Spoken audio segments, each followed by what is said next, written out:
So welcome aspirants, I'm Inderpreet Singh, All India Rank 5 in CDS IMA. Welcomes you to our YouTube channel We Together. तो आप आगे ऊपर heading देख सकते हो AFSB सीरीज़ फॉर रिकमेंडेशन और आपको पता है कि FCAT 1 2026 का रिजल्ट डिक्लेयर हो चुका है और जिसकी कट ऑफ रही है 110 और टेक्निकल की रही है 80। तो cut off as expected exam hard था तो कट ऑफ भी लो आई है, तो उन्होंने जो नंबर ऑफ एस्पिरेंट्स जो AFSB अपीयर होते हैं वो रेशो सेम रखा है। ओके, अभी 2-3 दिन में आपका जो है वो सिलेक्शन लिंक भी आ जाएगा कि कौन सी आप AFSB जाना चाहते हो 1 to 5, तो वो आप देख लेना। वो नियर बाय जो भी आपके घर के हो उसे चूज़ करो। ऐसा कुछ नहीं है कि मैं यहाँ से स्क्रीन आउट हो चुका हूँ 2 बार तो कहीं और जाता हूँ, ऐसा कोई फ़र्क नहीं पड़ता है। तो आपने अगर आपकी तैयारी है तो आप रिकमेंडेशन ले लोगे। One advice for my viewers वो ये है कि फर्स्ट 2 ओके जो पहले 2 होंगे और लास्ट के जो 2 होंगे उनको अवॉइड करना, इन बिटवीन से आप कोई डेट सेलेक्ट करें। इसका रीज़न ये है कि पहले 2 और जो आखिरी 2 होते हैं उसमें भीड़ आती है, स्क्रीनिंग परसेंटेज कम हो जाता है। सो अवॉइड फर्स्ट 2 एंड लास्ट 2। ठीक है, आगे बढ़ते हैं। अभी हम इस सीरीज़ में करने क्या वाले हैं?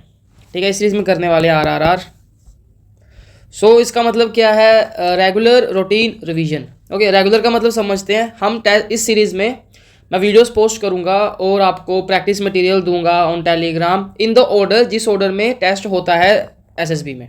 ठीक है, ताकि हमारा कोई भी एस्पेक्ट या कोई भी स्फेयर छूटे ना। उसके बाद हम हर सर्कल करने के बाद मैं अगर कोई डाउट हुआ आपका, ऐसे मान लो टेलीग्राम पे डाउट्स आए हैं या किसी ने कमेंट भी कर रखा है अगर, तो उनको लेके अगर वो कम हुए, जैसे हमें पता है हमारा चैनल छोटा है, अगर वो कम हुए तो मैं उनको टेलीग्राम पे ही एक PDF वगैरह कुछ बना के उसको टेलीग्राम पे पोस्ट कर दूँगा। अगर वो ज़्यादा हुए कि डाउट्स मेरे को लगा कि ये इंपॉर्टेंट है या मैंने इससे रिलेटेड कोई वीडियो कभी नहीं बनाया है यूट्यूब पे, तो उन डाउट्स को लेके वीडियो भी बन जाएगी। फिर रूटीन को लेके है, अभी मैं एक चीज़ बताना चाहूँगा। रूटीन यहाँ पे क्या लिखा है? Maintain discipline. अभी रिजल्ट आ गया है, काफ़ी बच्चों का क्लियर भी हुआ है। ठीक है, और अभी काफ़ी बच्चे इसको इग्नोर कर देंगे। वो सोचेंगे कि मैं अप्रैल में पहले CDS दे देता हूँ तो उसके बाद मैं SSB के बारे में सोचूंगा। ऐसे चक्कर में हम रिटर्न और SSB के सर्कल में फंसे रहते हैं और SSB को कभी प्रायोरिटाइज नहीं कर पाते। ये चीज़ मैंने भी ऑब्जर्व करी है और आप लोग भी अपनी लाइफ में ऑब्जर्व करते होंगे। हम एग्जाम्स निकालने के बाद भी एग्जाम्स को ही प्रायोरिटी देते रहते हैं कि बस मेरे को अगला एग्जाम भी निकालना है। हमारी CDS की SSB आई होती है लेकिन हम CDS की SSB की तैयारी नहीं कर रहे होते, हम अगले CDS रिटर्न की तैयारी कर रहे होते हैं कि मेरे को अगला CDS जो रिटर्न आएगा सितंबर में मेरे को वो भी निकालना है। भाई तो जुलाई की SSB जो तेरी आ रही है तो उसकी तैयारी कर ले, उसको तैयारी नहीं करते हम। सेम अभी FCAT के साथ भी यही होने वाला है कि बंदे जून जुलाई की डेट उठा लेंगे, या मान लो उन्होंने मई जून की डेट उठा ली कि जुलाई में CAPF है तो मैं CAPF लिखूंगा, मैं मई जून में डेट उठा लेता हूँ। तो वो मई जून की डेट उठा लेंगे कि अप्रैल में मेरा CDS भी निकल गया, लेकिन फिर वो टाइम निकल जाता है, हमारी कंसिस्टेंसी नहीं बन पाती।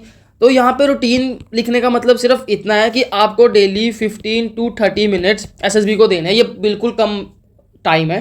ठीक है, जैसे अगर आपने मेरी पुरानी वीडियोस देखी होंगी तो मैंने उसमें एक्सप्लेन किया है कि आप विदाउट पेन पेपर SSB की तैयारी करो, वो बेस्ट है। उसमें अगर आप 15 मिनट भी डेली दे देते हो हर टेस्ट को, एक टेस्ट को डेली टाइम नहीं देना है कि मैं 15 मिनट डेली एक ही टेस्ट को देता जा रहा हूँ, नहीं, अलग अलग टेस्ट को देखो। वो अभी हम अगली स्लाइड में देख लेंगे, उसमें क्लियर हो जाएगा।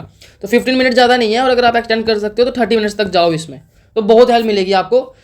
एग्जाम के साथ अगर आप अपना 90% टाइम एग्जाम को दे रहे हो तो आप 10% SSB को देना चाहिए डेली, भले ही आपकी SSB शेड्यूल्ड है या नहीं है।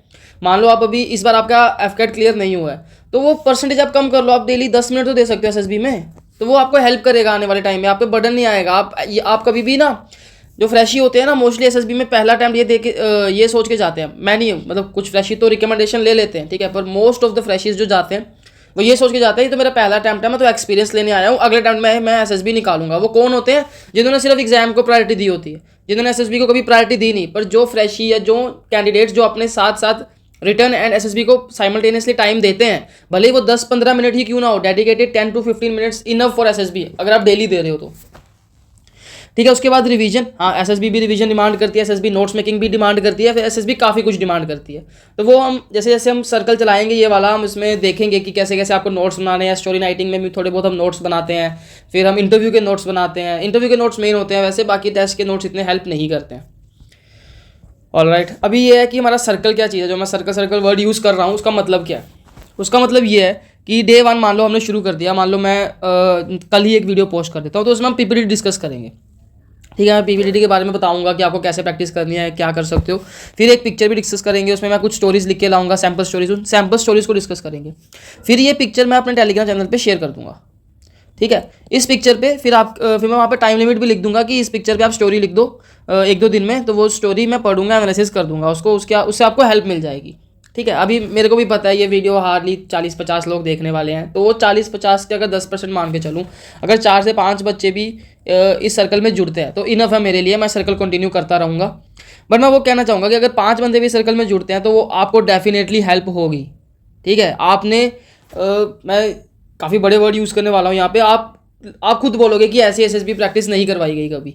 ठीक है। आपको ऐसा एनालिसिस मिल जाएगा कि आपको खुद से रियलाइज़ होगा कि हाँ यार, मैं यहाँ पे लैग कर रहा हूँ, मेरे को ये इंप्रूव करना है और मैं ऐसे करके आगे बढ़ सकता हूँ। ठीक है। मान लो मैंने 100 बातें अगर आपको सिखाई, अगर 100 में से आपको 10 भी हेल्प करगी तो मेरे को लगता है वो काफ़ी होगा आपको एसएसबी में गो थ्रू करने के लिए। ठीक है। Because you are capable of, अगर आपने रिटर्न निकाल रखे हैं तो आपके अंदर सब चीज़ें हैं। बस आप अगर थोड़ा बहुत कहीं लैग कर रहे हो तो वो 10% जो चीज़ें आप मेरे से सीखोगे वो हेल्प कर देंगी आपकी। ठीक है। तो वो 10% सीखने के लिए आपको सिर्फ डेली भी नहीं, जिस दिन वीडियो आएगी या जिस दिन टेलीग्राम पे कोई मैसेज आएगा, आपको 5 से 10-15 मिनट निकालने हैं, ज़्यादा कुछ नहीं है। ठीक है। जैसे डे 1 पे हमने पीपीटी कर लिया यूट्यूब पे, टेलीग्राम पे, देन टैट करेंगे वह डे 3, डे 4 एसआरटी, डे 5 पे हम इंटरव्यू क्वेश्चंस देखेंगे। ठीक है। डे 6 हम जीपी कर लेंगे एक लिख के, उसका फॉर्मेट डिस्कस कर लेंगे, कैसे हम जीडी में पॉइंट रख सकते हैं, ये सब चीज़ें हम साइमल्टेनियसली करेंगे। जैसे जीपी में सिर्फ ये नहीं होगा कि मैंने जीपी पोस्ट कर दी और बोल दिया कि बस इस पर लिख के भेज दो मेरे को, मैं अपना भी लिखूंगा। ठीक है। उसको बताऊंगा कि ऐसे ऐसे लिख सकते हैं आप, इसमें क्या चेंजेस कर सकते हो, इसको कैसे इंप्रूव कर सकते हो। एक चीज़ मैं जो हर वीडियो में बोलता हूँ वो ये है कि आपको कभी भी कॉपी पेस्ट नहीं करना है कि मैंने ये लिख दिया या ये एक्शन अच्छा था, एक मैं उठा कर अपने पास रख लेता हूँ। आपको उससे एक कदम आगे ही बढ़ना है। आप मेरे से या किसी से भी जो भी रिकमेंड हो रखे हैं, जिन्होंने मेरे जैसे जिन्होंने यूट्यूब चैनल खोल रखे हैं, आप उनसे लाख गुना बेहतर स्टोरीज, वैट, एसआरटी, इंटरव्यू के क्वेश्चन खुद से बना सकते हो, खुद लिख सकते हो। पर बेसिक एक आइडिया मिल जाता है, उससे फिर आगे आपको खुद बढ़ना है। ठीक है। देन उसके बाद इंटरव्यू क्वेश्चंस, जीपी के बाद दोबारा इंटरव्यू 2 दिन रखे हैं क्योंकि वो इंपॉर्टेंट है। इंटरव्यू हमारी बेस्ट बेट होती है इंटरव्यू एसएसबी में अभी जब तक आप रिकमेंड नहीं हुए हो तो वो आप कुछ भी कह सकते हो कि मेरा जीटीओ मेरा स्ट्रॉन्ग है या मेरा साइक मेरा स्ट्रॉन्ग है। बट जब मैं रिकमेंड हो गया तो फिर मेरे को रियलाइज़ हुआ कि यार इंटरव्यू ही हमारा स्ट्रॉन्ग होता है, और इंटरव्यू सबसे सीनियर ऑफिसर होता है, तो उसके पास कहीं ना कहीं डिस्क्रिप्शन भी रहती है बाकियों को इन्फ्लुएंस करने के लिए। Okay. And then last day for the circle हमने रखा है जीटो डिस्कशन। उसमें हम कोई टेस्ट उठाएंगे कि जैसे मान लो मेरा मन किया कि यार आज हम फाइनल ग्रुप टास्क के बारे में थोड़ी बातचीत करते हैं, तो वो फाइनल ग्रुप टास्क के बारे में थोड़ी बातचीत कर लेंगे। या मेरे को लगा कि कोई क्वालिटी हमें जीटीओ में शो करनी है, स्पेसिफिकली हमें ध्यान में रखनी है कि क्या मैं ये चीज़ दिखा पा रहा हूँ जीटीओ को, तो वो चीज़ वहाँ पे डिस्कस कर लेंगे। ठीक है। That's it for this. ये इंट्रोडक्शन था। अगर आपने यहाँ तक वीडियो देखी है तो प्लीज़ कनेक्टेड रहना, like share subscribe, that's it.